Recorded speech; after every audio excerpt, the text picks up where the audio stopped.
Me alegra ver a toda la familia reunida en el primer banco para que oremos por el familiar difunto. No simplemente me acuerdo al principio, os aseguro que ya en lo que llevamos de misa, pues varias veces le he pedido al Señor por Gustavo. No solamente es decirlo como una fórmula al principio, yo le pido una y otra vez al Señor por el alma, y el veros reunidos, sin duda alguna, para él es una alegría.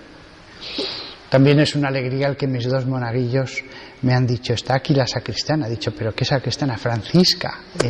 Y he dicho: pues me da una inmensa alegría el que esté aquí, ya que es una de las columnas de esta iglesia. Incluso veo que Sofía ha vuelto de sus vacaciones en Polonia.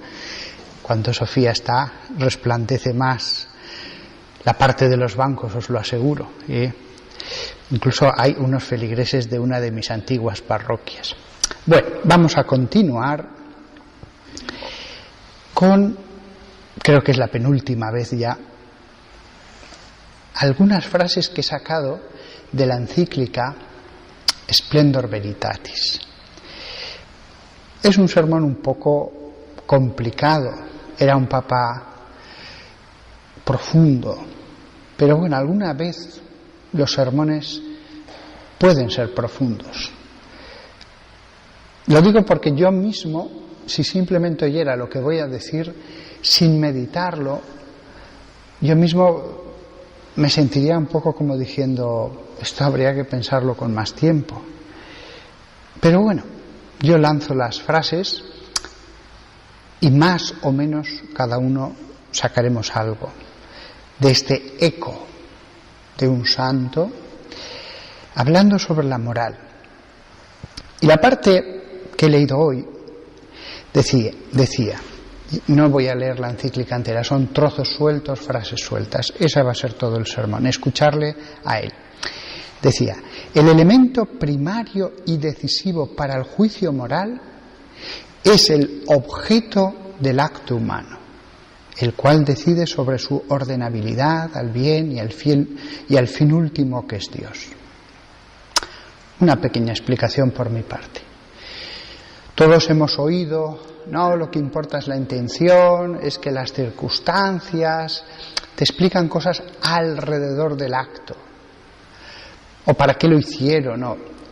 El Papa recuerda esto: el elemento primario y decisivo para el juicio moral, es decir, para ver si algo está bien o está mal, ¿qué es? Es el objeto del acto humano, es decir, lo que haces, el cual decide sobre su ordenabilidad, es decir, si se puede ordenar, si se puede dirigir al bien y al fin último, que es Dios. Las otras cosas que hay alrededor del acto lo podemos considerar, tendrá más o menos importancia, pero lo repito, el elemento primario y decisivo para el juicio moral es el objeto del acto humano. Sigue hablando el Papa. Tal ordenabilidad es aprehendida por la razón en el mismo ser del hombre, considerado en su verdad integral, y por tanto en sus inclinaciones naturales, en sus dinamismos y sus finalidades, que también siempre tienen una dimensión espiritual. Vuelvo a pararme aquí otra vez. La ordenabilidad de un acto, es decir, si está ordenado o desordenado, es aprendida por la razón, es decir, la inteligencia, en el mismo ser del hombre, considerado en su verdad integral. Y va diciendo cosas: inclinaciones naturales, dinamismos, finalidades, pero acaba diciendo que también tienen una dimensión espiritual. Hay actos que, si solo los consideramos para este mundo, si solamente fuera para el bien de este mundo, sacaríamos unas conclusiones diversas. Hay cosas que solo porque creemos en la otra vida decimos, no lo voy a hacer. Continúa el Papa. La razón testimonia que existen objetos del acto humano que se configuran como no ordenables a Dios, porque contradicen radicalmente el bien de la persona creada a su imagen.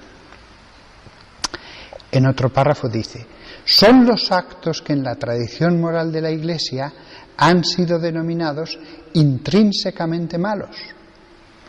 Lo son siempre y por sí mismos, es decir, por su objeto, independientemente de las ulteriores intenciones de quien actúa y de las circunstancias. Por esto, sin negar en absoluto el influjo que sobre la moralidad tienen las circunstancias y sobre todo las intenciones, la Iglesia enseña que existen actos que por sí y en sí mismos, independientemente de las circunstancias, son siempre gravemente ilícitos por razón de su objeto. El mismo Concilio Vaticano II, en el marco del respeto debido a la persona humana, ofrece una amplia ejemplificación de tales actos. Todo lo que se opone a la vida, como los homicidios de cualquier género, los genocidios, el aborto, la eutanasia y el mismo suicidio voluntario, todo lo que viola la integridad de la persona humana, como las mutilaciones, las torturas corporales y mentales, incluso los intentos de coacción psicológica, todo lo que ofende a la dignidad humana, como las condiciones infrahumanas de vida, los encarcelamientos arbitrarios, las deportaciones, la esclavitud, la prostitución, la trata de blancas y de jóvenes, también las condiciones ignominiosas de trabajo, en las que los obreros son tratados como meros instrumentos de lucro, no como personas libres y responsables. Todas estas cosas y otras semejantes son ciertamente oprobios que al corromper la civilización humana deshonran más a quienes los practican que a quienes padecen la injusticia y son totalmente contrarios al honor debido al Creador. Fijaos que esta larga lista la repaso y no está hablando de pecados sexuales. La gente siempre piensa mucho en las cuestiones sexuales, pero al poner ejemplos de estos actos intrínsecamente malos, ha dicho infinidad de cosas, pero no ha puesto ningún ejemplo de lo que siempre se suele achacar a la Iglesia. La única cosa que entraría un poco es lo de la prostitución. Continúa el Papa: si los actos son intrínsecamente malos, una intención buena o determinadas circunstancias particulares pueden atenuar su malicia, pero no pueden suprimirla. Son actos irremediablemente malos por sí y en sí mismos. No son ordenables a Dios y al bien de la persona. Continúa más adelante. Por otra parte, la intención es buena cuando apunta al verdadero bien de la persona con relación a su fin último. Pero los actos cuyo objeto es no ordenable a Dios e indigno de la persona humana se oponen siempre y en todos los casos a este bien. En este sentido, el respeto a las normas que prohíben tales actos y que obligan semper et pro semper, o sea, sin excepción alguna, no solo no limita la buena intención, sino que hasta constituye su expresión fundamental.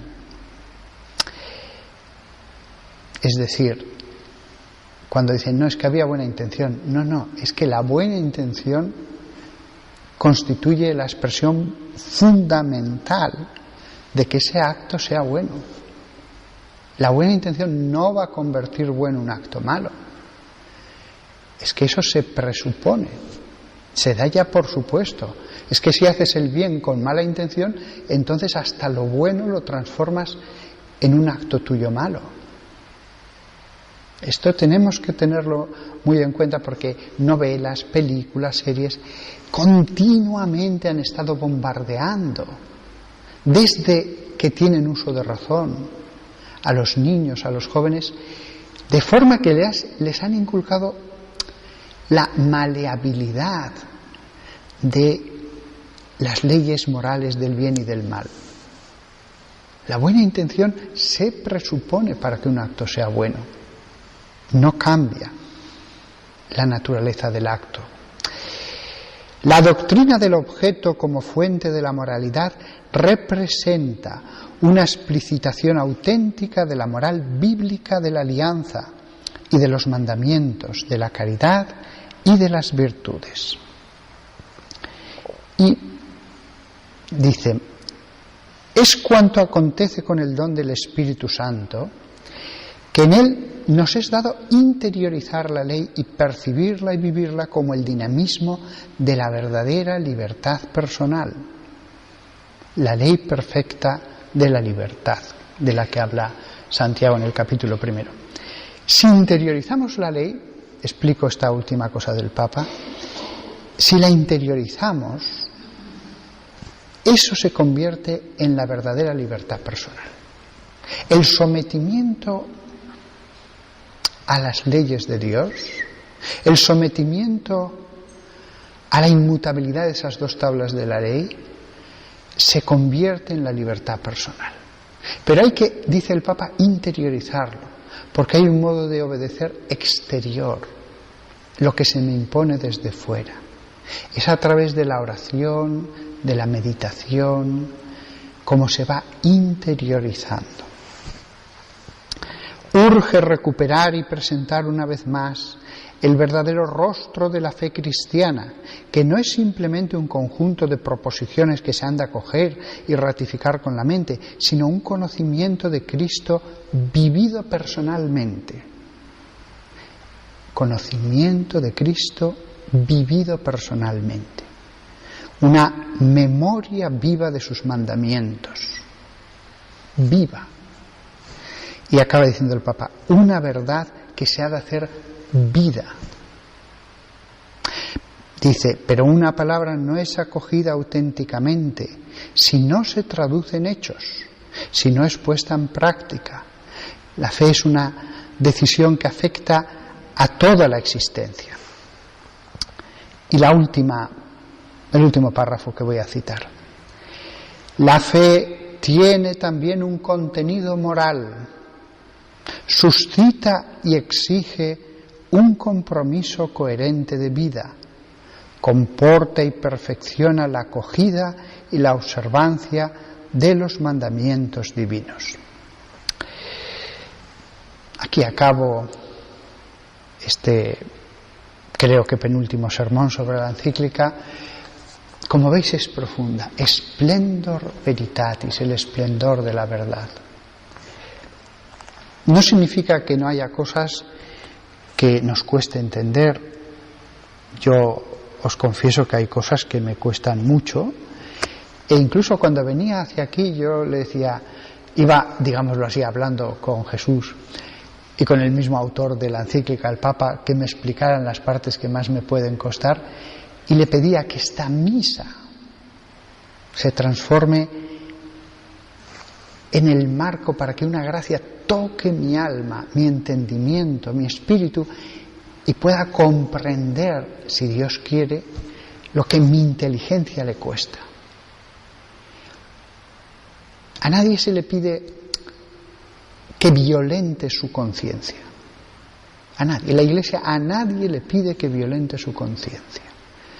Pero al mismo tiempo, todos, desde un monaguillo pequeño hasta un anciano, desde un obispo a quien sea, tiene que esforzarse por entender la verdad. La verdad, no mi verdad, no esforzarme en autorratificarme en lo que yo pienso. no usar a Dios para que me diga, o por lo menos así tiene que hacerlo, que las cosas son como yo estoy convencido que son. Tenemos que todos hacer el esfuerzo de decir, nadie va a forzar mi conciencia, pero Señor, quiero conocer la verdad objetiva, la raya perfecta que Dios determina acerca de lo que está bien y de lo que está mal. Y aunque me cueste, yo me adecuaré totalmente a lo que tú quieras, a lo que es lo mejor para mí, aunque ahora no lo entienda de ninguna de las maneras. Que San Juan Pablo II, que todos los doctores de la Iglesia intercedan por nosotros hoy aquí, en esta reunión litúrgica, para que venga la gracia de avanzar por lo menos un paso en este camino de discípulos frente al Maestro.